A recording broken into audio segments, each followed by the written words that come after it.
Kar bağcısına.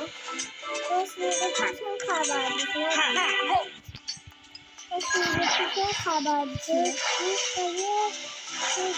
Şimdi ben gittim.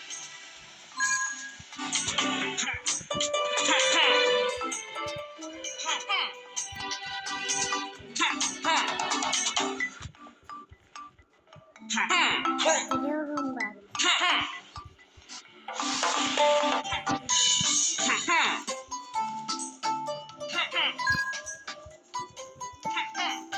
Anne patlatacağım.